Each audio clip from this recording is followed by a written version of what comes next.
नमस्कार विद्यार्थी मित्र हो, चालू घडामोडीच्या या दुसऱ्या सत्रामध्ये तुम्हा सर्वांचं स्वागत आहे। आज आपण 24 मे 2020 या दिवसाच्या परीक्षेच्या सोयीनं महत्त्वाच्या चालू घडामोडी पाहणार आहोत। काल खूप विद्यार्थ्यांचे मेसेज आले आणि त्यांचं म्हणणं होतं की सर तुम्ही सर्वच्या सर्व पेपरचं डिस्कशन का घेत नाही। तर माझा त्यामागं म्हणण्याचा उद्देश हा आहे, ज्या गोष्टीवर प्रश्न येणारच नसतील ती माहिती गोळा करून फायदा काय। किंवा दुसरी सर्वात महत्त्वाची गोष्ट, जर या सगळ्याच्या सगळ्या गोष्टींचं डिस्कशन जर मी या व्हिडिओमध्ये घेतलं तर मग इथं मी डिस्कशन घेण्यापेक्षा तुम्ही स्वतः पेपर वाचलेलं काय वाईट आहे, बरोबर आहे की नाही। या व्हिडिओ सिरीजचा सगळ्यात महत्त्वाचा उद्देश आहे तुम्हाला पॉइंटेड मुद्दे कळावे, काय महत्त्वाचे आहेत, यावर कोणत्या प्रकारचे प्रश्न येतात हे तुम्हाला कळावे। तिसरी महत्त्वाची गोष्ट, तुमचा वेळ वाचावा हा आपला महत्त्वाचा उद्देश आहे। सोबतच या सर्व न्यूज वाचताना त्या न्यूज कशा प्रकारे वाचाव्या जेणेकरून उद्या जेव्हा हे सगळं व्हिडिओ पाहण्याची तुमची गरज बंद होईल व जेव्हा तुम्ही स्वतः कोणताही पेपर वाचाल त्यावेळेस तुमच्याकडनं 2 ते 3 वर्तमानपत्र हे हार्डली 1 तासामध्ये चाळून व्हावे, हा या सर्व व्हिडिओ सिरीजचा उद्देश आहे। विनाकारण एक तासाभराचा लेक्चर बनवायचं आणि त्या लेक्चरमधनं आपल्याला काही आउटपुट यायचं नाही, याला काहीही उद्देश नाही। फक्त मी तुम्हाला सांगतोय महत्त्वाच्या न्यूज, त्याच्याशी रिलेटेड असणारं महत्त्वाचा डेटा हा मी तुम्हाला या इथं सांगणार आहे। तो तुम्ही कशा पद्धतीनं वाचावा व त्यावर तुम्ही जास्त खोलात जाऊन अभ्यास करावा हा या व्हिडिओ सिरीजचा उद्देश आहे। सोबत परत एकदा सांगतो, हे वाचत असताना तुम्हाला न्यूजपेपरसुद्धा थोड्याफार प्रमाणात वाचावा लागणार आहे। सोबतच तुम्हाला चालू घडामोडीचे जे मासिकं आहेत हे मासिकंसुद्धा तुम्हाला वाचावे लागणार आहेत। तर आपण सुरू करूया 24 मेच्या चालू घडामोडी। सर्वात पहिली महत्त्वाची गोष्ट, आज एक अत्यंत महत्त्वाची न्यूज आहे ज्यामध्ये राज्यपालांनी एक महत्त्वाचं लेटर मुख्यमंत्री कार्यालयाकडे पाठवले, ज्यामध्ये त्यांनी स्वतंत्र प्रशासकीय आस्थापनेचा प्रस्ताव मांडला, ज्यामध्ये राज्यपालांनी स्वतंत्र प्रशासकीय आस्थापनेची नियुक्त करण्याचा अधिकार आहे। बघा, बेसिकली लक्षात ठेवा, एक तुमच्या अंडरस्टँडिंगसाठी सांगतो, महाराष्ट्रामधील जो नाममात्र हेड असतो हा राज्यपाल असतो, पण मुख्य हेड म्हणजे जो कार्यकारी हेड असतो हे मुख्यमंत्री असतात।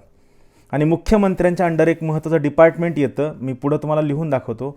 मुख्यमंत्र्यांच्या अंडर एक महत्त्वाचं डिपार्टमेंट येतं, त्या डिपार्टमेंटचं नाव आहे GAD म्हणजे जनरल ॲडमिनिस्ट्रेशन डिपार्टमेंट किंवा सामान्य प्रशासन विभाग। आता एक लक्षात ठेवा, सामान्य प्रशासन विभाग हा कोणत्याही राज्याच्या प्रशासनातील अत्यंत महत्त्वाचा विभाग असतो। परत एकदा सांगतो, मुख्यमंत्र्यांच्या अध्यक्षतेखाली येणारा GAD म्हणजे जनरल ॲडमिनिस्ट्रेशन डिपार्टमेंट किंवा सामान्य प्रशासन विभाग हा मुख्यमंत्र्यांच्या अध्यक्षतेखाली येणारा एक अत्यंत महत्त्वाचा विभाग असतो। सर्व प्रकारच्या नेमणुका करणं, सर्व धोरणं घेणं, कॅबिनेटची मीटिंग घेणं, मंत्र्यांची मीटिंग घेणं, सचिवांची बैठक घेणं, या सर्व गोष्टींचा एजेंडा ठरवण्या सर्वच्या सर्व गोष्टी जनरल ॲडमिनिस्ट्रेशन डिपार्टमेंट करतं। सो सेम राजभवन म्हणजे काय, तर ज्या ठिकाणावरनं राज्यपालांच्या ऑफिसचा सर्वच्या सर्व प्रशासकीय कारभार चालतो त्या ऑफिसला आपण राजभवन असं म्हणतो। तर या राजभवनच्या सर्वच्या सर्व नेमणुका या जनरल ॲडमिनिस्ट्रेशन डिपार्टमेंटच्या मार्फत केल्या जातात, म्हणजे थोडक्यात मुख्यमंत्र्यांच्या मार्फत केल्या जातात। तर याला राज्यपाल भगतसिंह कोश्यारी यांनी आक्षेप नोंदवला आहे। त्यांचं म्हणणं आहे, राजभवनातील नेमणुका करण्यासाठी एक स्वतंत्र आस्थापना स्थापन केली जावी व या आस्थापनेच्या मार्फत राजभवनातील सर्व नेमणुका व्हाव्या व या नेमणुका होताना या सर्व नेमणुका राज्यपालांच्या हातामध्ये असाव्या, ही भगतसिंह कोश्यारी यांची मागणी आहे। तसं पाहायला गेलं तर या प्रकारचं कोणतीही सेपरेट आस्थापना कोणत्याही राज्यामध्ये नाही। राज्यपालांनी ही मागणी का केली हा वादाचा मुद्दा आहे। सो ही बेसिक आहे की त्यांचं म्हणणं आहे की राजभवनामधल्या नेमणुका करण्यासाठी एक सेपरेट आस्थापना, सेपरेट डिपार्टमेंट, सेपरेट कमिटी असावी व या कमिटीमार्फत सर्व नेमणुका व्हाव्या व या नेमणुका करण्याचा अधिकार राज्यपालांकडे असावा, ही मागणी राज्यपाल कोश्यारी यांनी केली आहे। या ठिकाणी 2 महत्त्वाची कलमं मी तुम्हाला सांगू इच्छितो। सर्वात पहिलं महत्त्वाचं कलम आहे आर्टिकल 163। 163 आर्टिकल म्हणतं, राज्यपालांना सल्ला देण्यासाठी मंत्रिमंडळ असेल। इंग्लिशमध्ये एक वाक्य आहे, there shall be a council of ministers to aid and advise governor of a state. लक्षात ठेवा, आर्टिकल 163, राज्यपालांना सल्ला देण्यासाठी मंत्रिमंडळ असेल। इथं महत्त्वाचा एक मुद्दा आहे, सुप्रीम कोर्टच्या निर्णयानुसार, व्यवस्थित लक्ष देणं ऐका, जेव्हा कधी हा प्रश्न उभा राहील, बघा मी कलम सांगितलं, आता मी सुप्रीम कोर्टचं जजमेंट सांगतोय. कलम संविधानामध्ये लिहिलेलं आहे, सुप्रीम कोर्टचं जजमेंट हे त्यांच्या निकालानुसार आलेलं आहे.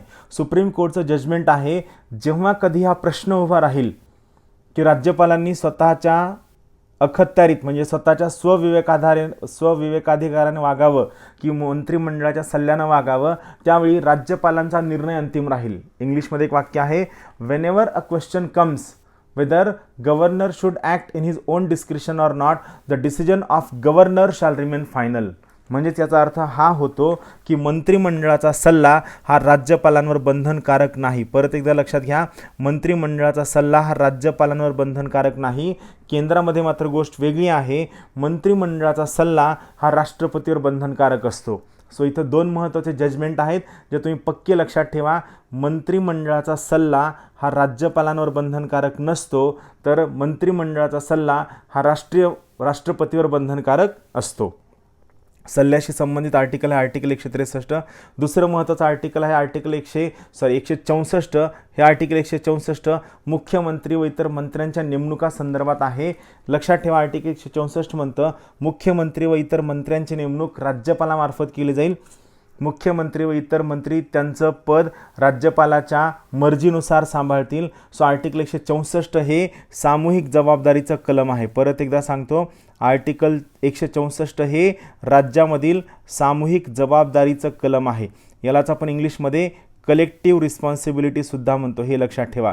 याला आपण कलेक्टिव्ह रिस्पॉन्सिबिलिटी सुद्धा म्हणतो.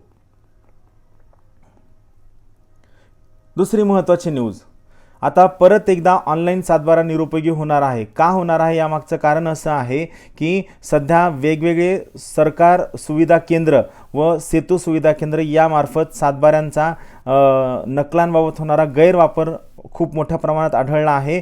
यामुळं सरकारनं स्वतः मार्गदर्शक सूचना काढलेल्या आहेत. या मार्गदर्शक सूचना म्हणतात, मी तुम्हाला न्यूज वाचून दाखवतो.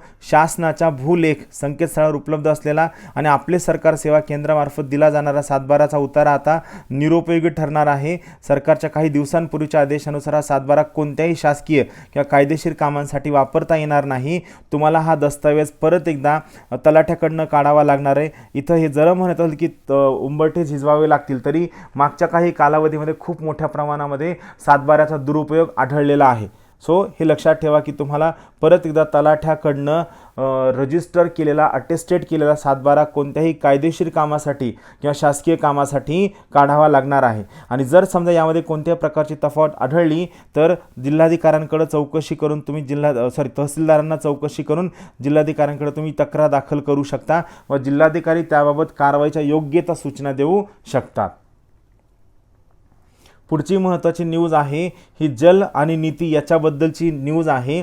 बेसिकली हे जे आर्टिकल आहे, ह्या आर्टिकलमध्ये खूप छान पद्धतीनं तुम्हाला जलसंवर्धनाबद्दल सरकारची नीतीवर जर प्रश्न लिहायचा असेल किंवा एस्से लिहायचा असेल तर यामध्ये तुम्हाला खूप सगळा डेटा मिळणार आहे. सो हे आर्टिकल तुम्ही एस्सेसाठी वर्तमानपत्रामधनं न चुकता वाचा.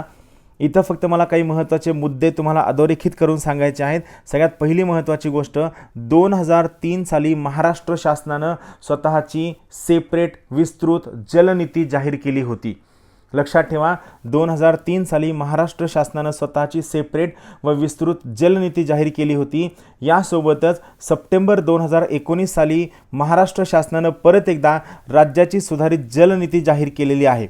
इंटरनेटवरनं किंवा वेगवेगळ्या मॅगझिनमधनं या जलनीतीचे महत्त्वाचे मुद्दे काय आहेत हे तुम्ही शोधून वाचून काढणं अपेक्षित आहे. त्याच्यावरती राज्यसेवा मुख्यच्या पेपर 3 व पेपर 4 मध्ये प्रश्न येण्याचे खूप जास्त चान्स आहेत. 2003ची वॉटर पॉलिसी ऑफ महाराष्ट्र, 2019ची revise water policy of Maharashtra हे आहे. इथं महत्त्वाचा मुद्दा लक्षात ठेवा, 2019ला महाराष्ट्र शासनानं जाहीर केलेली जी सुधारित जलनीती आहे ही आपल्या केंद्र सरकारच्या राष्ट्रीय जलनीती 2012 वरती आधारित आहे. सो इथे लक्षात ठेवा, तुम्हाला 3 महत्त्वाचे डॉक्युमेंटवर चांगला अभ्यास करायचा आहे ज्यावरती मिनिमम 2 ते 3 प्रश्न असू शकतात.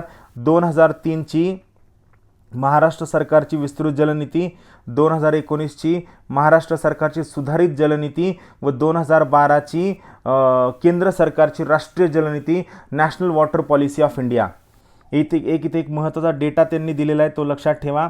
महाराष्ट्रामध्ये जवळपास 42.50% भाग हा तुटीच्या किंवा अतितुटीच्या क्षेत्रामध्ये येतो, ज्या ठिकाणी जलसंधारणाच्या बाबतीत तुटी आहे. हा आकडा लक्षात ठेवा. 42.50% भाग हा तुटीच्या किंवा अतितुटीच्या भागामध्ये येतो, ज्यामध्ये खूप मोठ्या प्रमाणामध्ये तूट आढळते. इथं आणखीन एक लक्षात ठेवायचं आहे, ही जी जलनीती 2 महत्त्वाचे कायदे, या कायद्यांमार्फत काय काय करायला हवं याच्याबद्दलचे हे महत्त्वाचे मुद्दे आहेत. हे मुद्दे चांगले लक्षात ठेवा, चांगले व्यवस्थित पद्धतीनं वाचून काढा.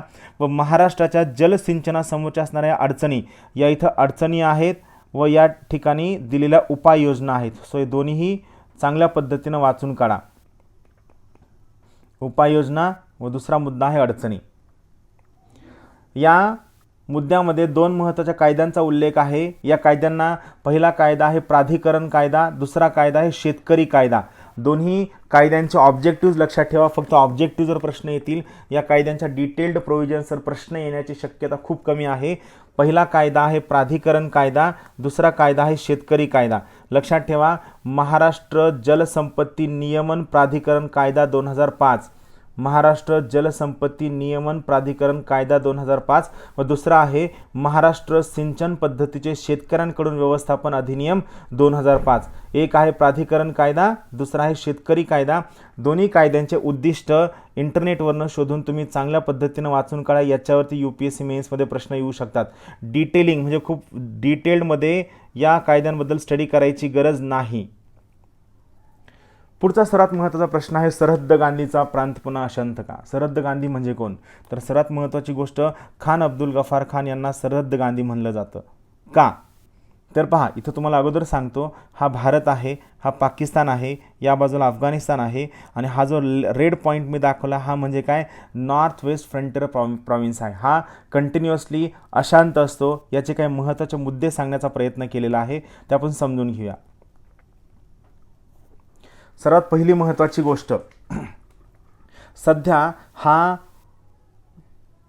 सरहद्द गांधींचा खैबर पख्तूनवा प्रांताचं नाव काय आहे? खैबर पख्तूनवा प्रांत हा अशांत का आहे? तर आता काही दिवसांपूर्वी म्हणजे 2 मेला खैबर पख्तूनवा प्रांतामधील आरिफ वजीर या 39 वर्षीय पश्तून तहफुज मूवमेंट, तहफुज शब्दाचा अर्थ सुरक्षा, म्हणजे पश्तून सुरक्षा मूवमेंटच्या तरुण कार्यकर्त्याला दहशतवाद्यांनी हत्या केल्यानंतर खूप मोठ्या प्रमाणामध्ये अशांतता माजली. का माजली? तर यांचं म्हणणं होतं की 2001च्या अमेरिकेच्या हल्ल्यानुसार अफगाणिस्तानमध्ये हल्ल्यानंतर अफगाणिस्तानमधले खूप सर्व आतंकवादी नेटवर्क हे सगळे खैबर पख्तूनवा प्रांतामध्ये आले व त्यांनी खूप मोठ्या प्रमाणामध्ये मानवाधिकारांचं उल्लंघन केलं. यामुळं या ठिकाणी एवढ्या मोठ्या प्रमाणात अशांतता आहे. सो इथं महत्त्वाची गोष्ट आहे, आरिफ वजीर यांची हत्या झालेली आहे. लक्षात ठेवा, खैबर पख्तूनवा या प्रांताचं जुनं नाव नॉर्थ वेस्ट फ्रंटियर प्रॉविन्स आहे. हा खान अब्दुल गफार खान अर्थात सरहद्द गांधी यांचा हा प्रांत आहे. त्यांचा अहिंसेवर विश्वास होता. 1930 साली त्यांनी खुदाई खिदमतगार नावाची चळवळ सुरू केली होती. 1930 साली खुदाई खिदमतगार. महत्त्वाची गोष्ट, हा भाग अफगाणिस्तानला लागून असल्याने अनेक दहशतवादी सीमा ओलांडून पाकिस्तानामधनं आले व खैबर पख्तूनवा तसेच उत्तर दक्षिण वजिरिस्तान इथे राहू लागले. हा महत्त्वाचा मुद्दा आहे. इथं सर्वात महत्त्वाची गोष्ट, यांना आरिफ वजीरला का मारण्यात आलं? तर त्यांच्यावरती आरोप होता की त्यांनी अफगाणिस्तानामध्ये पाकिस्तान विरोधी भाषण केलं व त्यांचं म्हणणं होतं की पाकिस्तानच्या ISI असेल, लष्कर असेल, या सर्वांनी मिळून खूप मोठ्या प्रमाणामध्ये खैबर पख्तूनवा प्रांतामध्ये आतंकवाद माजवला होता, मानवाधिकारांचं उल्लंघन केलं होतं, म्हणून त्यांनी पाकिस्तानवर टीका केली होती. महत्त्वाचा एक मुद्दा लक्षात ठेवा, पाकिस्तान आणि अफगाणिस्तान यांना सेपरेट करणारी जी लाईन आहे, जी रेखा आहे, त्याला ड्युरंड सीमारेषा किंवा ड्युरंड लाईन असं म्हणलं जातं. नाव लक्षात ठेवा, ड्युरंड लाईन. पण महत्त्वाची गोष्ट काय की हे ड्युरंड लाईन पाकिस्तान अफगाणिस्तानला सेपरेट करतं, पण या ड्युरंड लाईनच्या दोन्ही बाजूला पश्तून जमातीचे लोक राहतात आणि हे पश्तून जमातीचे लोक ॲडमिनिस्ट्रेटिव्हली जरी डिवाईड झालेले असले तरीसुद्धा यांच्यामध्ये जो ट्रायबल भाग आहे, जो आदिवासी भाग आहे, यांच्यामध्ये आजही पख्तूनावली नावाची जीवन पद्धती फॉलो केली जाते, ज्यावरती सरकारचा नियंत्रण नाही व ही लोक बॉर्डरच्या अलीकडं पलीकडं सहजासहजी येऊ जाऊ शकतात. महत्त्वाची गोष्ट 2018च्या जानेवारीमध्ये पख्तून तहफूज मूवमेंट अर्थात PTMची स्थापना सुरू झाली. याची सुरुवात मात्र 2014 साली झाली, ज्यावेळेस महसूद तहफूज मूवमेंटची सुरुवात झाली होती. पहा, महसूद तहफूज मूवमेंट, यामध्ये शब्द आहे महसूद तहफूज मूवमेंट. हेच नंतर काय झालं, याचं परत नाव झालं पख्तून तहफूज मूवमेंट. सो महसूद ही त्या खैबर पख्तूनख्वा भागामधील एक ट्राईब आहे. सो या मूवमेंटला व्यापक स्वरूप देण्यासाठी त्यांनी पख्तून तहफूज मूवमेंट म्हणजे चळवळ, तहफूज म्हणजे सुरक्षा आणि पख्तून म्हणजे पख्तून लोकांची सुरक्षा करण्यासाठी असणारी ही चळवळ. सो त्यामुळे याचं स्वरूप थोडा मोठ्या प्रमाणामध्ये व्याप्त झालेलं आहे. ज्यावेळेस या आरिफ वजीरचा हत्या झाली त्यानंतर खैबर पख्तूनख्वा प्रांतातील डेरा इस्माईल खान या शहरापासून ते इस्लामाबादपर्यंत मोर्चा काढण्यात आला. इथं एक महत्त्वाचं नाव तुम्हाला सांगायचं आहे, PTM म्हणजे पख्तून तहफूज मूवमेंटचे ज्यांनी याची स्थापना केली त्यांचं नाव आहे मंजूर पश्तीन. हे त्यांचं नाव आहे, हे नाव लक्षात ठेवा. तुम्हाला प्रश्न विचारला जाणार नाही, पण आपल्याला एक जनरल नॉलेजच्या सोयीने हे नाव माहीत असावं. मंजूर पश्तीन यांनी पश्तून तहफूज मूवमेंट नावाची चळवळ सुरू केली होती. अत्यंत साधी राहणी असणारा हा व्यक्ती आहे. सो हे नॉर्थ वेस्टर्न फ्रंटियर प्रॉव्हिन्सबद्दल ही इन्फॉर्मेशन जी तुम्हाला माहीत असावी. आर्टिकलमध्ये न चुकता सर्वच्या सर्व इन्फॉर्मेशन वाचून काढा. विद्यापीठाच्या अंतिम परीक्षा ऑफलाईन होतील. पुणे विद्यापीठानं, सावित्रीबाई फुले पुणे विद्यापीठाकडनं अंतिम पदवी परीक्षा होईल असं सांगण्यात आलेलं आहे. त्यांनी घोषित केलं आहे की जुलै महिन्यामध्ये परीक्षा होईल. ही परीक्षा ऑफलाईन स्वरूपाची असेल, 1.5 तासाची ही परीक्षा असेल, 50 गुणांची परीक्षा असेल.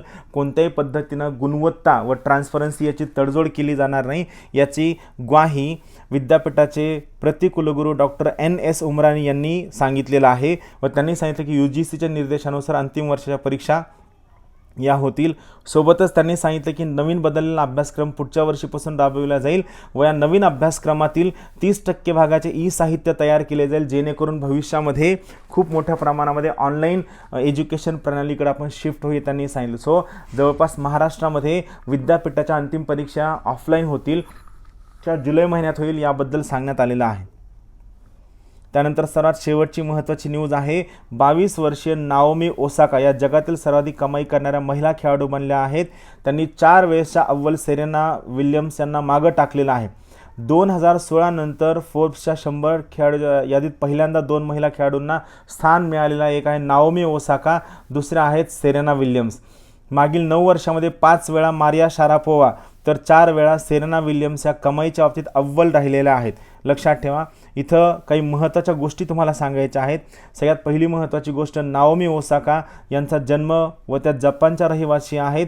यांनी 2018 साली US ओपन जिंकलं व 2019 साली ऑस्ट्रेलियन ओपन जिंकलं. यावर प्रश्न विचारला जाऊ शकतो, नाओमी ओसाका यांनी कोणते कोणते ग्रँड स्लॅम जिंकले, तर 2018 साली US ओपन व 2019 साली ऑस्ट्रेलियन ओपन जिंकलं.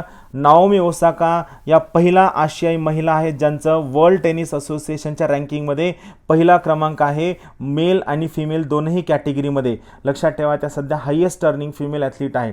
या वाक्याचा अर्थ हा होतो की आत्तापर्यंत कोणत्याही मेल आशियाई खेळाडूला वर्ल्ड टेनिस असोसिएशनमध्ये पहिली रँक मिळू शकलेली नाही. धन्यवाद. सर्वात महत्त्वाची गोष्ट, लॉकडाऊनमुळं थोडंसं न्यूजला लेट होतं आणि सोबतच फिनिशिंगला थोडासा वेळ लागतो आहे. पण जेव्हा लॉकडाऊन ओपन होईल त्यावेळेस आपण या सिरीजमध्ये खूप मोठ्या प्रमाणात ॲनिमेशन्स आणि व्हिडिओज आणण्याचा प्रयत्न करूया. सोबतच तुमचे सर्व फीडबॅक आणि सजेशन्सचं हमेशा स्वागत आहे. Thank you very much.